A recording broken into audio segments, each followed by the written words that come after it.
Welcome to the Upbuild Enneagram Library. Drawing on years of teaching, coaching, and lived experience, we've created this podcast as a deep library of Enneagram knowledge to support you in the most important journey there is, the journey from the ego to the true self. Hello, everyone.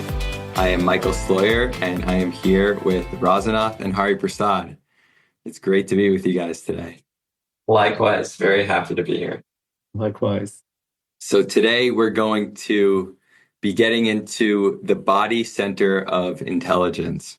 And Hari Prasad, in our Excavating Your Ego Enneagram workshops, you would often share a very meditative portrait of what the body center is all about. And so it would be wonderful if you could get us started by sharing that meditative portrait with us. And for everyone listening, this is going to feel a little bit different than our normal introductions and openings. So you can just get yourself set for that. You don't need to do anything differently. So this will take a few minutes. And then after that, we'll get back into our normal conversational discussion format. So Hari, please bring us into the body center. Thank you. The body is the most foundational of the three centers, because it gets us immediately in touch with our present circumstance.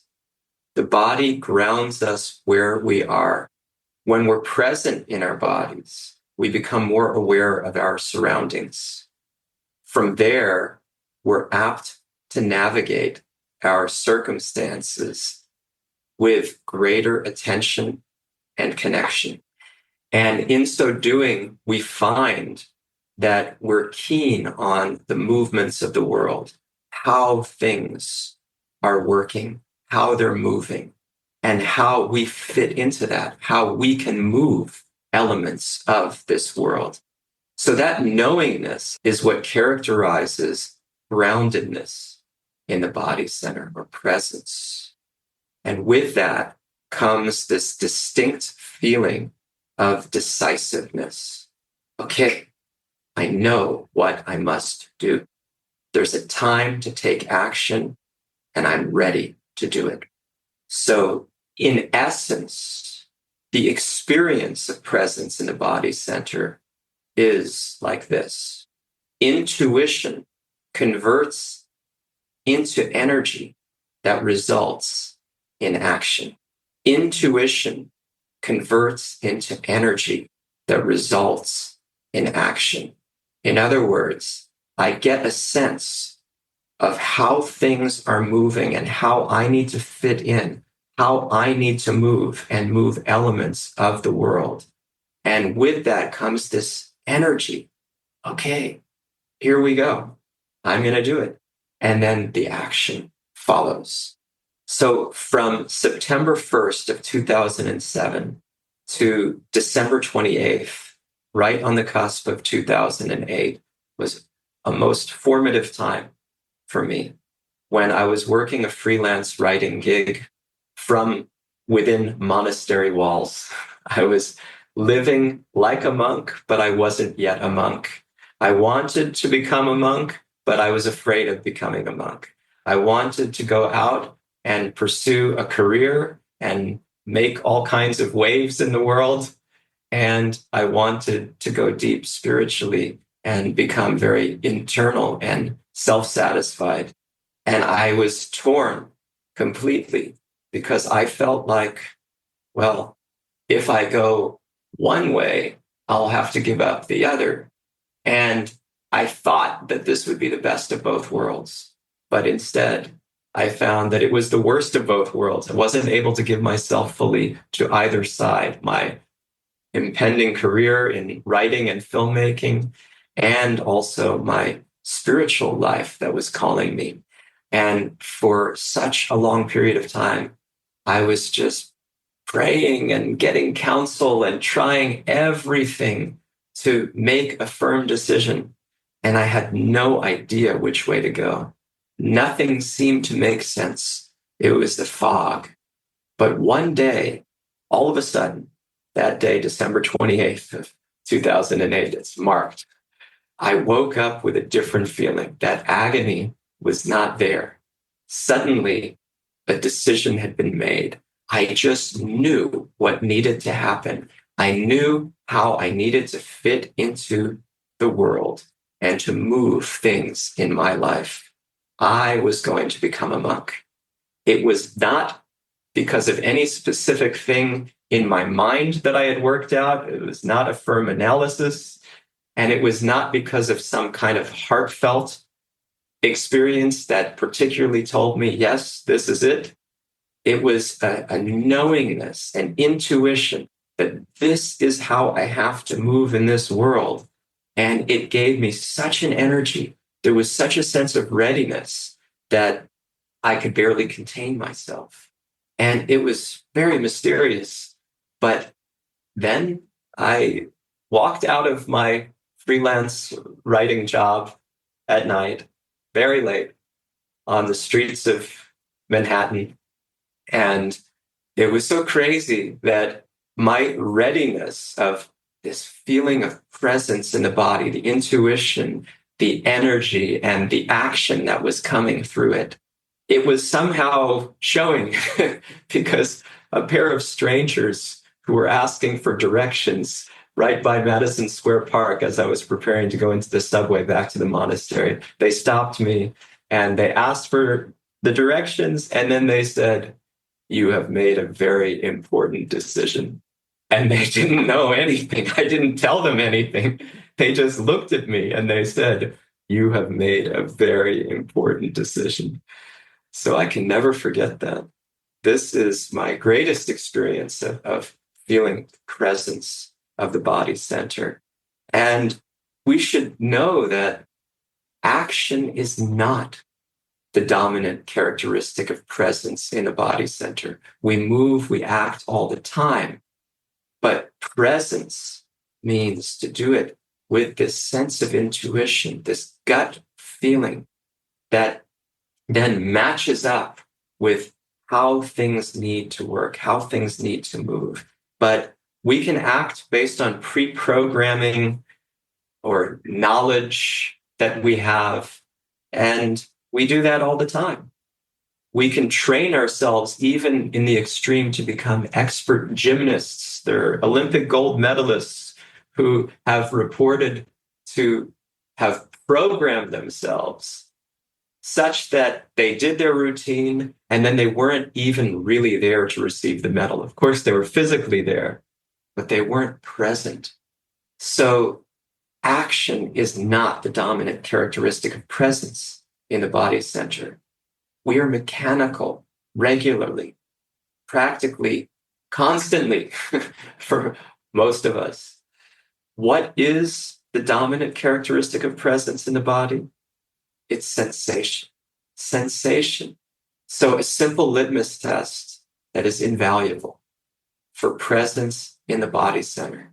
How you can see for yourself, am I present or am I on autopilot? Am I mechanically just walking through this life? Can you feel your feet on the ground? Can you feel your feet on the ground? Literally. What is it like to feel your feet on the ground? You realize that you're really here right now, occupying this space as you are.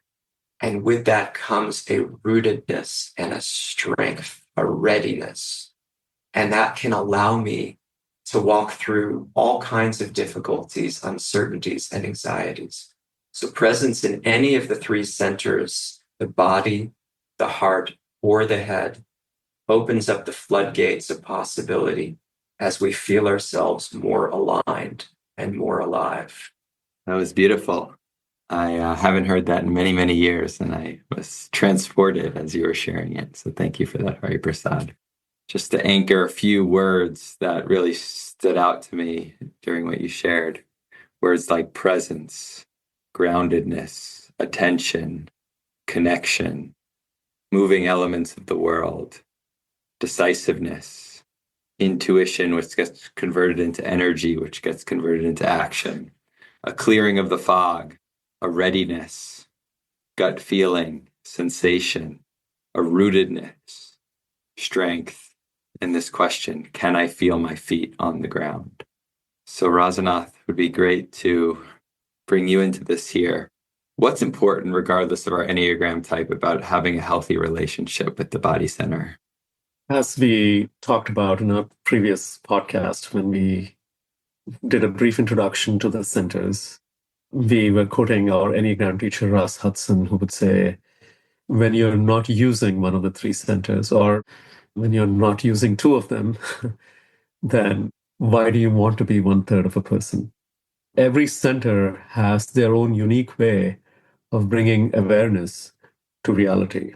And we've all heard the phrase in the book, The Body Keeps the Score, where the premise is that experiences are actually lodged in the physical body. When we pay attention, when we pay close attention to what is happening in the physical body, it gives us clues to what is going on in our head and our heart.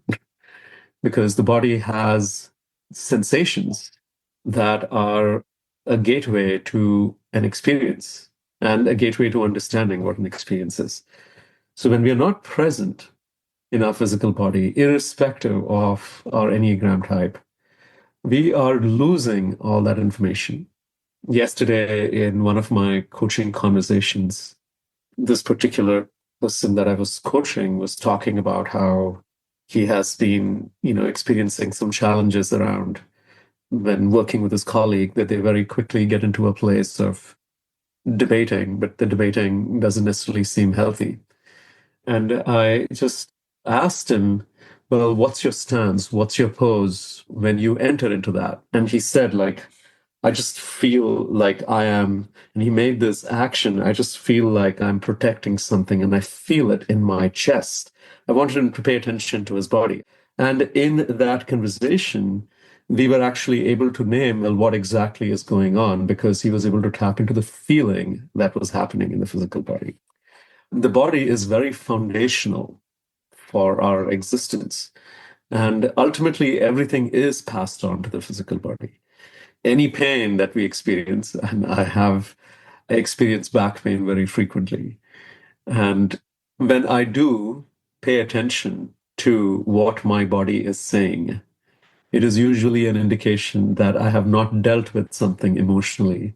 Because when I don't deal with things emotionally, the body then keeps the score. So when we are not paying attention to our body, we are losing all that information. We are losing the cycle of interaction between the body, head, and heart. They are passing information to each other. And when one of them is not working the way that it needs to work, meaning we're not really paying attention to that particular dashboard, then we are losing all that information, and then we are acting from a place of much less awareness. Just to be very clear about the three centers and awareness, we're using all three of them. Whether our Enneagram type is situated in one center or not, or otherwise, but we are using them. We're just not present in them. We're not aware. We're not using them to their fullest. We're not actually really, for lack of a better term, embodying them. So the experience is very in passing. It's very much just going through the motions. And that's tragic because we miss out on our own lives that way. So regardless of whether you use your body, your head, or your heart, that's not what we're aiming at. What we're aiming at is really to make the most of it. And with the body center, that's being grounded, being rooted in where you are. Beautiful. I feel the gravity of what we're talking about as a result of what you both shared. So let us use that as a pathway to start going into the type. So what are the Enneagram types that make up the body center, and how as a group are they different than the other 6 types on the Enneagram? Type 8, the challenger, type 9, peace seeker, and type 1, the moralist, are the types that compose the body center. And the reason why these types compose the body center is when we really understand how these types work, what are they looking for, we also understand how we need to be present in our physical body. what does it mean to be present in the body? And uniquely, they will also talk about what does it feel like to not be present in our bodies. So types 8, 9, and 1 uniquely characterize the importance of the body center. 8, 9, and 1 also carry the energy of the body center because that's the predominant center that these types operate from. And it can't be emphasized enough that that doesn't mean they're more present to their bodies. Just because you make up one center does not mean you're more present to that center. This is a critical distinction. It does not mean that. I know that even when I say this, many will still think otherwise, but it is not the case. We have to become present. And the advantage of being situated in one center versus another is sort of a predominant energy, as Rasanath was talking about, and utilizing that energy in a way that's distinct. But it doesn't mean that it's easier for me to be present. It doesn't mean that I am more present. It doesn't mean that I'm using the center better. We all have access to all three centers. We have to become present in all three of them. But the place that I work from, again, as Rasanath framed it, that is distinct. And when I'm present and I work from that place, you see some of the gifts in a way that's unique. Can you say a little bit more about what you mean by working from that center?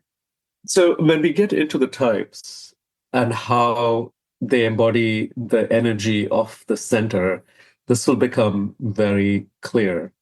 Okay, let's get into the type then. So for the type 8, so we talk about how the essence of the type 8 is fortitude, aliveness, and majesty. As a reminder, for every Enneagram type, we have what we call the essence qualities. The essence signifies the predominant energy of a particular type. What are they really about? In its purest form. In its purest form. Thank you, Hari Prasad. So the type 8 is about fortitude, aliveness, and majesty. And when we talk about aliveness is the fundamental characteristic of the physical body. We know we are alive when we move. We know we are alive when we sense. When somebody is just sleeping, we know that the person is still alive when we see their body movements. Their chest is moving up and down. Their stomach is moving up and down. There is a way in which the characteristic of aliveness and the experience of aliveness is most strongly felt on the level of the physical body. It's very similar in terms of fortitude. Fortitude essentially means a sense of presence physically. I am here. I feel rooted. I am ready to face the world. You know how when I use the subway and I can't hold on to a handle or a bar because the subway is too crowded, I see how I change my stance. I actually plant my feet on the ground more strongly and shift my balance in a particular direction so that I feel rooted. That is essentially the stance of the 8 as they face the world. There is an experience that they know that nothing can shake them. Nothing can move them until and unless they want to move. The 8s love to feel their body is powerful. When you get a sense of power, to me, it's so visceral. Like, I always think about what it's like when you flex your muscle. You feel your power. That's the thing. Of course, many people do it for looks and to admire themselves, and that's a little different than what we're talking about. I'm talking about the most visceral thing here. Like, you flex your muscle to show your might. Yeah, I'm strong. I'm powerful. That's what the 8s are doing to feel fortitude, strength, aliveness, and majesty. Like, I make things happen. I'm in this world. You got to deal with me. Yeah, I can plow through stuff. Now, other types will also relate to that in different ways, but this is core to the 8. This is core to the 8, and it shows up in the body, just the posture, the kind of like the way that I'm just ready to eat things up in the world because that's what I do. So it seems like the 8 is the easiest example to explain why and how they are part of the body center, given this immediately strong presence that you can sense with them as they walk into a room. It's an announcement of existence. So let's get into the next type, type 9. The 9, their essence qualities are wholeness, unity, and flow. So they're sensing how the world is moving, and they're not wanting to go against it. The 8s are like, let me go against the world. Let me shift things, counter things. Let me give my presence to move a mountain. The 9s are thinking almost the opposite. Things are already moving in this world. How do I just get into that current? So 9s are sensing, okay, things are going like that and like that and like that. I'll just ease myself in. Yeah, I have that intuition. I'll just enter into that flow like that. And then there will be harmony, and I will be able to be peaceful, and it will be very nice. That's the feeling of the 9. The world is moving, the world is moving, the world is moving. Don't let it knock me over. Don't let it cause me any disturbance. Let me figure out exactly the right place to enter the stream when it's exactly the right speed and everything is comfortable and nice, and then I can move with it. And so how does that situate them in the body center?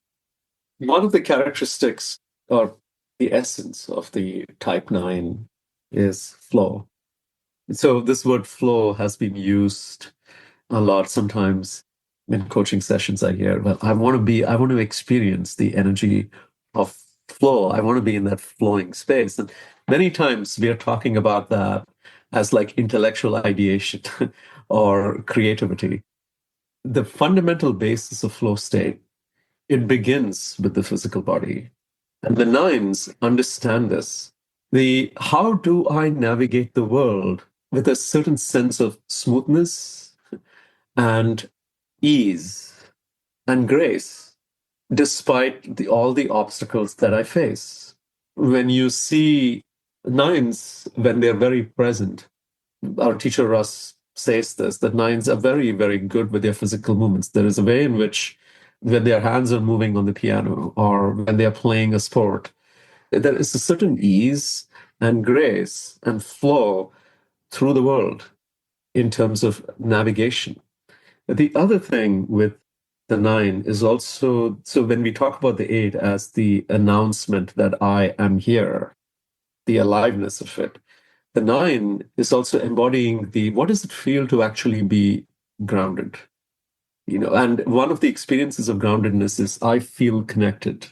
I feel connected to everyone. And there is a sense of unity and harmony that comes with it.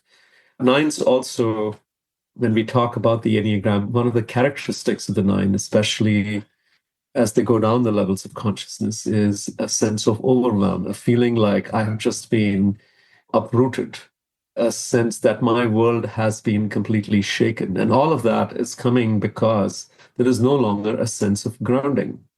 So with each of your explanations just there, you used a lot of the words that also came out in that meditative portrait that Hari shared to help us open, with the groundedness and the rootedness being characteristics of the 9.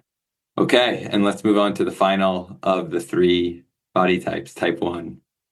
So if you were to think about aliveness from the 8, the sense of existence, the groundedness of the 9, the 1 is all about alignment. And the sense of alignment, when you think about the body, is you see when we sit like this, when we slouch, there is an experience of not being aligned. The 1s, when you look at the 1s, there is even in their posture, you actually feel a sense of like erectness. It's that everything in the body is actually aligned to what it needs to do. They are here to bring good into the world, to experience goodness and to share that with others. So they always have a cause that they're for. And that's something that they just feel in their gut. What to align with, I just feel it in my gut. And then I create rationale around it. 1s think, oh, I'm very sensible, I'm very logical, I'm very objective. It's partially true, but it's actually, that's not what's leading the way. What's leading the way and this is very subtle and very important, is a gut feeling of what is right, that I feel in my bones. I just know this is right. Oftentimes I'm right. Oftentimes I'm wrong, depending on the level of consciousness that we're talking about. And according to the level of consciousness, have a very, very different result. There'll be an openness or a surety, a confidence that is really powerful. That's at the upper end of consciousness. At the lower end of consciousness, it's just a closeness and a squeeze and a you're not doing what's right. Arr. So I'm feeling that in my gut, but I'm not present. And I'm giving all kinds of justifications in terms of, well, this is logic. Here are the facts. I'm substantiating. But all of that is after I've made my decision. This is what we have to pay attention to. I've already made my decision, and now I'm backing it up.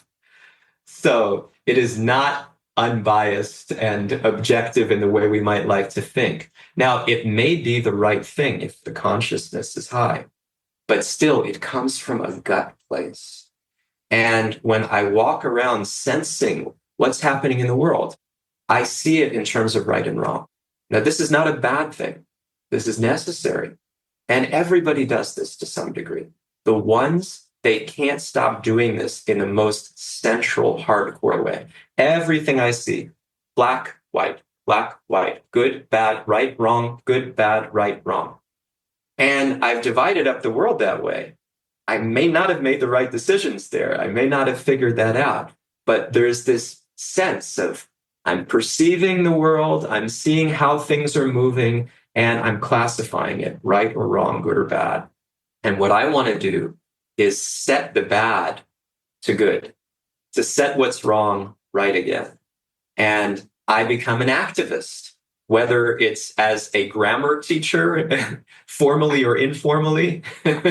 I'm teaching everybody, whether I have the role to play or whether I've chosen to just play that role in my relationship with you, or whether I'm out there protesting on the streets and leading the charge, leading a peaceful protest or a crazy riot. Ones are doing both of those things. Ones are doing all of these things. And activist is sort of the quintessential word that characterizes the one. And you see so many activists are actually ones. Not all of them, of course. Many are not. But it's very inherent to their nature. And what does it mean? To become active, to rise up, to move the energy of the world in the right direction. So that's what I'm sensing. Okay, things are not going in the right direction. I'm going to rise up. I'm going to become activated and start to set them right. And you feel this bodily energy, actually, even when they're speaking so intellectually, which they can do. And even when they're not about physical strength or bodily movement, you still feel the energy is coming from the body. It's this sense of wanting to be decisive, wanting to be ready, wanting to take a stand. And yeah, it's similar to the 8. You have to get through me. You have to get through me. And I have sharp logic that you're going to have to pierce through. But the real thing is, it's come from the gut. If you can break through my gut feeling, then you might be able to get to me. I have this experience with ones as well, that because of the identity around being a good and righteous and rational and logical person, there's a lot of attention given to thought and the mind. And so this can be a type that is quite surprised that they're in the body center, because it can go completely against their identity to think about their decisions and their causes and what they're all about in this world, not coming from something that's been really well thought out through the mind. So I'm appreciating how you are highlighting that here, and hopefully that can be a wake-up call and also give the ones a sense of humility, which is sometimes important for them to get. Yes. And the thing is, they can be better thought out, or their stances can be better thought out than those in the head center. And they could be more passionate about them than those in the heart center. But where is it coming from? That is what we have to pay attention to. And that is the hardest thing because it's so subtle. And as you said, Michael, it often goes against the way I want to see myself. One of the characteristics of the 8, 9, and 1 is their relationship to the emotion of anger. We're going to do a whole thing on just that piece.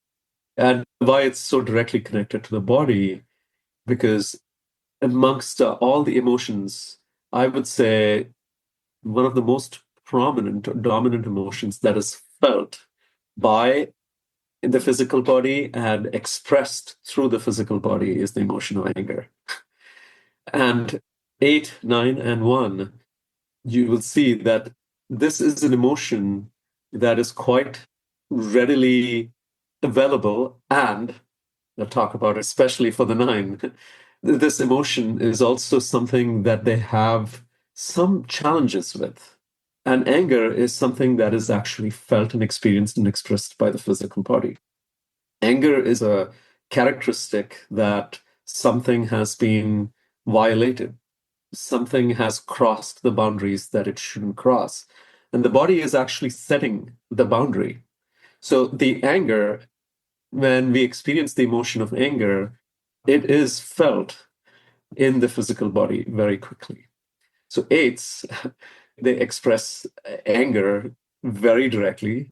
The 1s express anger, and the anger is, well, if things are not the right way, there is an expression of anger. The 9s have the same thing, but the 9s actually they suppress their anger. They have a very hard time acknowledging their anger. But all of them, the root of the anger is experienced in and through the physical body. You mentioned about the 9 having a little bit of trouble with that, the challenge with that, because my identity is the peace seeker. The 1s, they can also have a similar challenge with it because my identity is I'm a good, righteous person. And so anger is not part of the equation when I think about being a good, righteous person. And yet, when somebody is doing something wrong, I can't help but feel angry. But I may not acknowledge it. In many cases, in many, many cases, I don't acknowledge it. I'm not angry. That's a classic 1 setup. Yeah, and especially for a 1 with a 9 wing or a 9 with a 1 wing, you're going to have a double version of what we're talking about here, where there's a lot of simmering anger, but it can be hard for me to be in touch with that and even be honest about it. And we'll dive deeper into all of this in another series on the predominant emotions for the types. So let's transition to the other 6 types on the Enneagram for a second. And for those types, what can we gain through an understanding of the body center, and specifically an understanding that our type is not dominantly situated in the body center? So how can we grow as a result of what we're talking about here today? If we are not one of the types that is situated in the body center, then the way that we have to understand it is not that we have less access, but that it's less central. It doesn't mean it's not important. It's extremely important. So what we want is to rein in all these 3 faculties, no exceptions. Whatever your type is, there's no exemption card from the other centers. There's no exemption. We have been given a body, a heart, and a head, and we have to use all 3 of them to the maximum degree for the greatest benefit. If we don't, we are only cheating ourselves. It's not that there's any excuse. And I've seen this so many times. People are like, yeah, I'm just not a heart person. That makes no sense. What do you mean you're not a heart person? Do you not have a heart? It doesn't make any sense. This is where I've cheated myself, and I've made an identity out of the cheating, out of my cheating myself out of what's been given, the greatest gifts. So for the body, I can't just be like, yeah, well, I don't really do a lot of exercise, so I'm not so concerned with the body. Or even if we're feeling sick, we still can't afford to not be present in our bodies.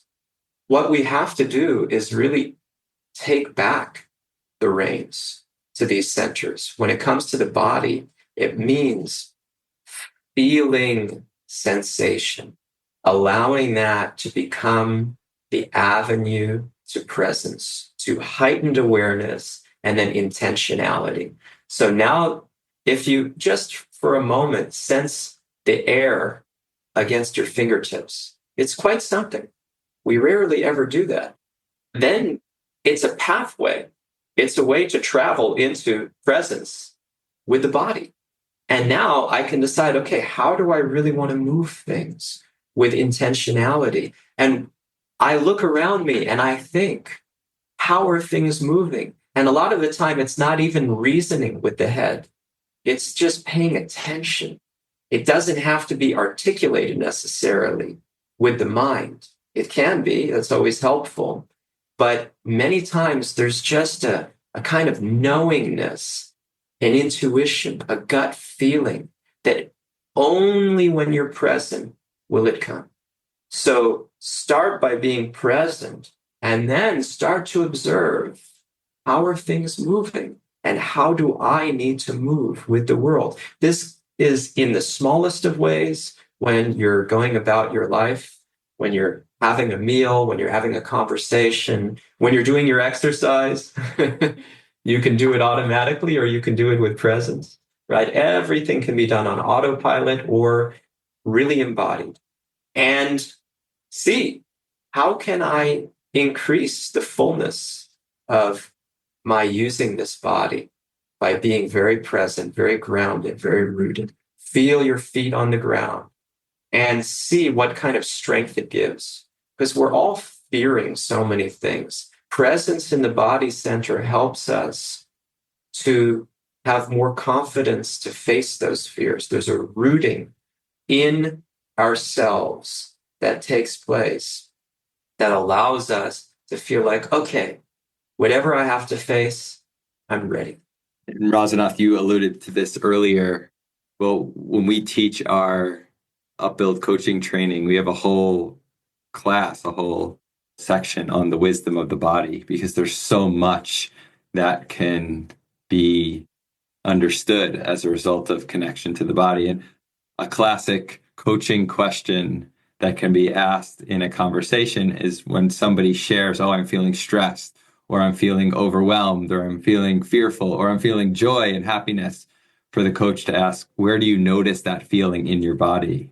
And when I was first asked that question as a client, and I have this experience a lot as a coach asking that question, especially to business people or people who think of themselves as logical, achieving type people, they'll look at you like you have 5 heads when you ask that question. What do you mean, where do I feel that in the body? I'm telling you, I feel overwhelmed. That's how I feel. That's not, but actually when we get in touch where that feeling lives, because ultimately a feeling is a sensation, it's coming from somewhere. When we get in touch with where that feeling lives, it can bring more awareness, more presence to what is actually going on. To that point, if you really observe the nuances of how the energy shifts when you ask the question, the first is the experience of, because many times people, and the people that we coach who are working in very high-powered jobs, seem to have an answer for everything. And when you ask this question, there is this awkward sense of silence because I don't have an immediate answer to that question. And that is a significant thing because what do you mean? And then you see when you ask the question and the person is trying to see it, there is a way in which there is an energetic shift. Usually what happens is they're closing their eyes and things just slow down a little bit. And in that slowing down, they start to experience sensations. And going back to what Hari Prasad said, where are the sensations present? And now the body immediately starts to become the source of information. So you see that shift happening, a sense of shock of not having the answer, which is a clear indication there has been unawareness around it. Then a sense of slowing down to pick up the awareness, and then the awareness then gradually appearing. Well, many times people think that they have awareness of their bodies, but then it gets revealed, oh, wait a minute, maybe I don't. That's very common. That's true with so many things. We think we're more aware than we are. Our first podcast episode for Upbuilding the Self is, if you think you're self-aware, you're not. That's how we miss things. And so somebody will think, oh yeah, look, I worked out today. I'm very aware of my body and I feel my soreness and it's good. But when you ask me, where do I feel my overwhelm in the body? I'm like, I don't know. And that's also a great example, by the way, of what Rasanath you talked about, of information being shared between centers, because the origin of the overwhelm is not the body. The center that produced the feeling of overwhelm is not the body, it's the heart. But then it's being shared and it manifests in the body. Beautiful. So as we come to a close, our final question here is, what role does the body play in spiritual life and accessing that higher level of consciousness that we're always shooting for? So one of the practices in the tradition that we come from the East, and all Eastern traditions talk about this in many different ways. It has also been, and now it has become very popular in the West too, is yoga. Now, yoga as an in of itself, if you really observe the origin of yoga, yoga is not just physical exercise. In fact, that is not what it actually is really meant to do. What yoga is actually meant to do is to provide the body with grounding and flexibility so that we can spend long hours going deep within. The second reason why yoga is considered to be one of the foundations of spiritual practice is when you do those physical poses, it actually lends to circulate your breath in a particular way. And that breath, that channeling of the breath, has a significant effect on presence, on our capacity to experience more subtler reality. Now, when we are not doing those physical movements, there are blockages. And those blockages, the word that specifically yoga traditions use is called prana. Prana means the flow of air within the body. In Chinese tradition, they call it qi, the flow of energy. When there is blockages in many parts in our body, the flow of energy is blocked, just like you would have when you have a blockage in a pipe or a blockage in the artery, blood doesn't flow, which means the organs suffer. It's a very similar thing. So the movements of the physical body, particular movements of the physical body, form the foundation for the energy, the prana, the chi to flow, that increases our awareness significantly, especially awareness towards subtlety. And spiritual life is all about experiencing the subtle, that which is not very directly available to the senses. So it is through the physical body that we can also access what is subtle. So yoga actually does not mean postures or exercise. Yoga means union. Like the nines are wanting unity, that's their essence quality. Yoga is that unity. It is union between the soul and the supreme. It is us, the individual soul, connecting with a higher power, connecting with the supreme soul. And asana is just one of the practices of yoga that is foundational in order to facilitate the rest. But asana, which is the postures or the exercises, has somehow become synonymous with yoga. So now when we say yoga, as Rasanath was saying it, everyone thinks postures, exercises. That's not what it is. The purpose of using the body is to open things up and to give us facilities that are necessary. But if we don't start with the body, which I mentioned in the very beginning, is the foundational center of the three, how will we access the other centers? Rasanath was talking about subtlety. The body is the most gross of the three centers. That doesn't mean it's bad, doesn't mean it's unimportant. It's absolutely important. It's very good. And it gross, which means that it's easier to become present to. The heart and the head are more subtle. It takes more to go deep into them. They're buried within us. You can't see the mind. When we talk about the head center, we're referring to the mind. You can't see it. It's metaphysical. You can't see the emotional heart. You can only see the physical heart, the bodily piece. But the seat of emotions is the heart. We can't see that. It's subtle, right? So we have to start with what we can get in touch with very readily, the body, and then use that as a gateway to more subtle realms. What to speak of the spiritual realm, which is the most subtle realm of existence.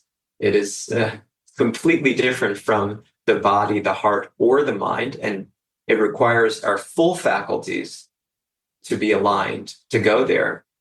But we start with what is most accessible.